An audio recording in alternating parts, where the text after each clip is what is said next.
Tennessee has not been the best road team. You've been a part of some of those teams that have sometimes struggled on the road.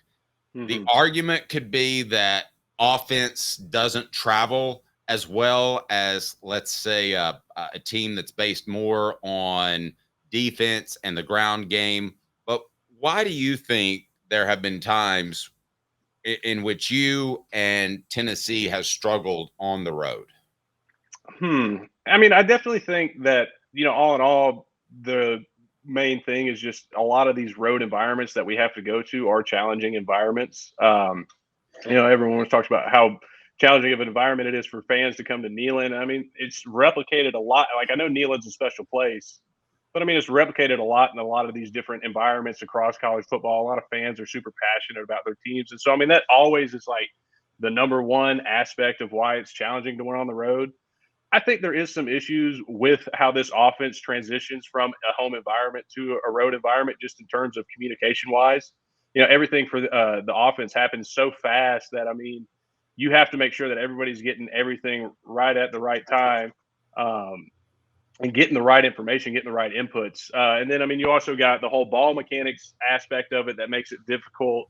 And just in turn, just playing difficult opponents as well. But I mean, for what they have structured, they have gotten continuously better. Tennessee historically has always had an issue. Teams historically have always had an issue of going on the road and winning. And I see that they're improving on it to a point, and it's just time to hit that next hurdle and jump over that next hurdle of getting it. And, I like the mentality that, just speaking of like going into this playoff stuff and the chance of us having to travel, I like the mentality that I heard Coach Heupel talk about earlier this week. He's like, if you don't have the thought of anywhere, anytime, any place, then you're just coming to have a cup of coffee in the playoffs. You're not here to make any noise. And if that's the mentality that he's preaching to them and to the team, then, I mean, I feel very confident in our abilities to go out and do anything. Because, I mean, that's how you have to be in the playoffs. Anytime, any place, anywhere, we're going to show up and we're going to kick your tails and we're going to move on. And that's what you got to do, and that's what you got to attack it as. So, Ollie, and I'm not going to make you call out any of your teammates, don't worry. But I don't think it's controversial to say that this defense this year for Tennessee is significantly better than the defenses you were playing with at Tennessee. How much easier is it for the offense if the defense is up to snuff in road games, because they can help take the crowd out of the game by not letting the offense go off? I mean, I just point out the South Carolina game a couple of years ago. The crowd was never out of it because Spencer Rattler was scoring a touchdown every time he had the ball. Yeah, no, I mean, it definitely helps a ton because, I mean, especially with how explosive our offense can be, when you're on the road and you're in a shootout, the fans are never going to be out of it. So you're not only just battling that team's defense, but the fans the whole time. But when you have a stout defense like we do this year, and they're able to get stops, get turnovers, do this big hits here and there, it does a lot for the offense of just continuing to have confidence throughout the game. And if the offense doesn't score on a drive, then they can not fret and freak out and worry, oh, we didn't score, they're going to come back or something. It's like, no, our defense has got us. We're going to get the ball back. We're just going to play football. You see it a lot, especially like this year. I think you've seen the offense slower to getting to that kind of desperation moment where they're all trying to like overextend and make huge efforts because they know the defense has got them in their back pocket. They're going to take care of them. And they've done that for a majority of the season. Obviously had some issues at Georgia that throughout the game, they scored more points than anybody else that we've played against. But, I think they're doing the right things. And like you said, it's nice to have the defense to protect you. Because, I think back at South Carolina at 22, and, obviously you don't want to say anything, but when you score 38 points on the road, especially in the SEC, you feel like that's a game you're supposed to win. But, I mean, you look back at it, there's a lot of different factors that went into what South Carolina's success was for that game. But I mean, not saying they were cheating, but yeah, not saying it, no.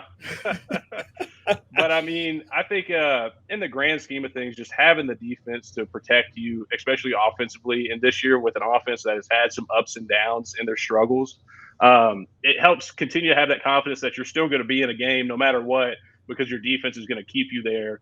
And it's just the offense now doesn't have to focus on, well, we're the ones holding us in the game. It's like, well, no, we're in the game. We just have to play. We just have to relax and play. We don't have to make any of these overextending efforts to keep us in the game because our defense is going to do that for us.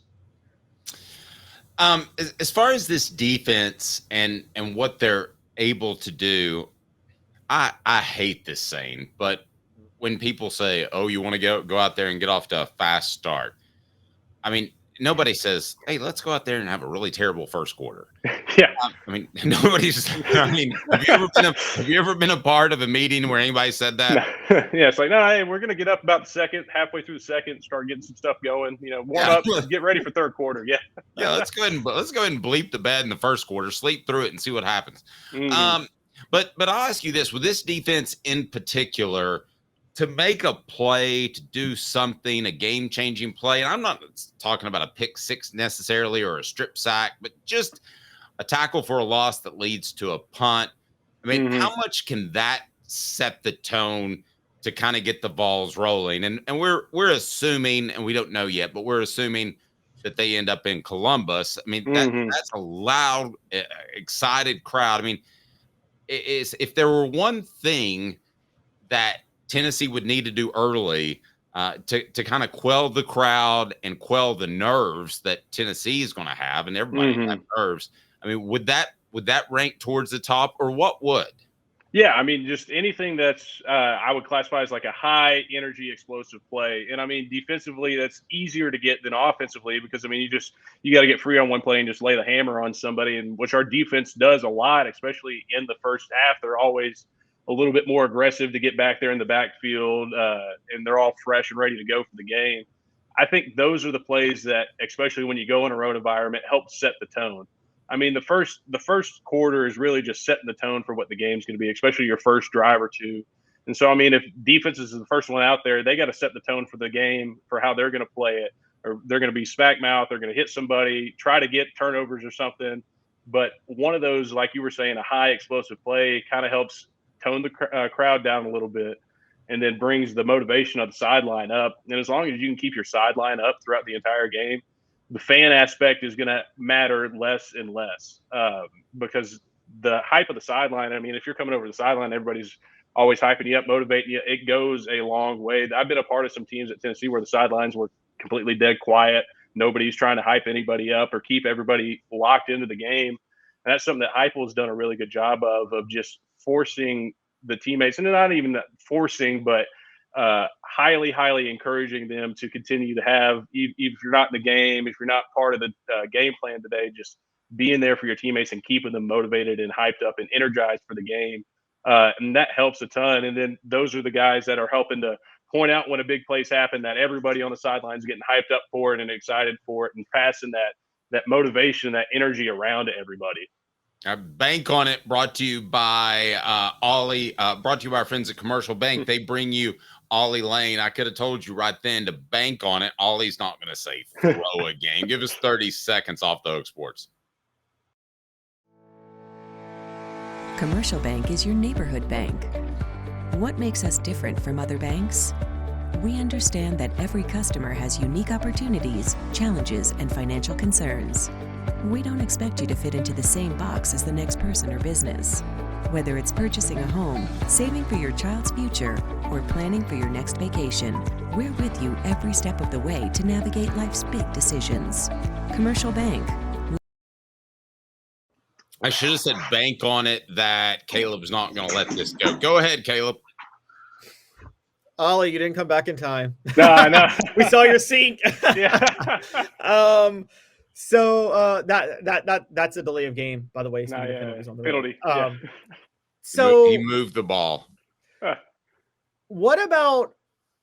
I want to ask you this from an SEC perspective, because I think one thing that Tennessee may be in for a rough shocker for is this doesn't apply to the Big Ten, which is that the difference between a noon road game and a 8 o'clock at night road game.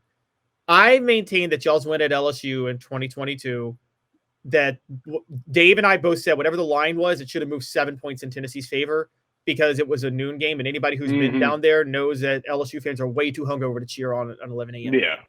Is that your experience in the SEC, noon versus 8 p.m. games?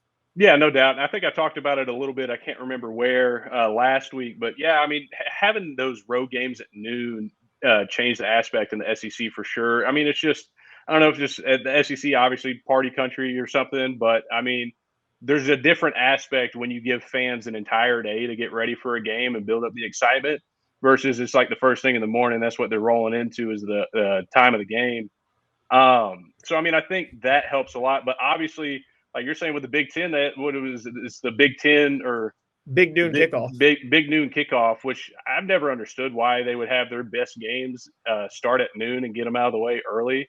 But I mean, yeah, I mean, their fans and their teams are not shy to playing at noon games and being hyped up, ready to go, and attacking teams that aren't used to. I mean, we're used to having noon games, but I mean, obviously, we've had a stretch this year of night games because everybody loves watching the Vols at night. And so, I mean, it's definitely going to be something that's maybe not be as much of in our favor if we have to travel up there and play at noon. It's not that the time difference isn't going to be as much of a benefit as it would be traveling in the SEC for sure. Yeah, to your point, Ollie, my wife's from Wisconsin, so I've been there plenty of times. I went to a Packer game one time, rode a party bus to Green Bay. They prefer noon games because it gets really, really cold in the evening. And so they drink a lot more in the Midwest than the South. I'll just say that because it's cold. So they don't get hungover because they just make sure they stay drunk, and they just go ahead and get drunk again at 5 a.m. if they're hungover from the night before. I mean, I guess that's a good practice. Yeah. No, they are. I was on a party bus to Green Bay, and at 6 a.m, they were 55, 60-year-old women were handing out Jello shots, and they were like, "Can y'all hang?"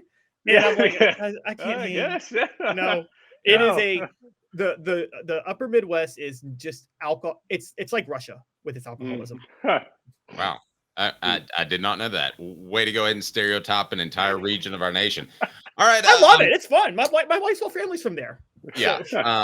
I still remember I still remember walking to a Notre Dame game. And I think it was when Tennessee played Notre Dame, and I think it was an early kickoff. I know it seemed early. And I remember looking over, and this guy's yelling at us to come over. Now, we're working media. I'm not going to go over there and drink, especially not at 11 a.m. Yeah. But I remember him having, I'm not talking about like 5 or 6 bars. He had it. The guy had 4 of those long tables, those folding tables, and he had anything you wanted. I don't care. Wow. I don't care if it was vodka, tequila, different kinds of bourbon. I mean, it was all that's crazy there. Yeah. I mean, it must have taken 2 hours to set the thing up, just the bar part, not the food part. Yeah. And I'll be honest with you, I did take some food. No, you had to. Yeah. Guys, I mean, it's people back home have gotten mad at me, but Southerners can't drink with Northerners. Southerners win in football. They have way better football. I don't know. I mean, Northerners are better drinkers. If I brought someone from the North a real bottle of moonshine, I mean, I feel like that might level the playing field a little bit. So, I mean, there you go. I mean, yeah, I can bring in some stuff they could run their car on. See, and see in how the they can South, handle it. we drink to have fun in the South. They drink just so they're not cold. Yeah, I mean, I guess survival. Yeah. So like, it's like there's coffee drinkers who enjoy the coffee. I'm going to sip my coffee. Then there's coffee drinkers who's like, I need my caffeine and get the hell out of my way until I have it. Yeah, exactly. Yeah. All right. Ollie, fantastic stuff. We certainly appreciate your time, and have a great weekend. Watch those conference championship games. Yeah. Enjoy, and then we'll talk to you in about a week. It was good seeing you the other day. Sounds good. We'll see you.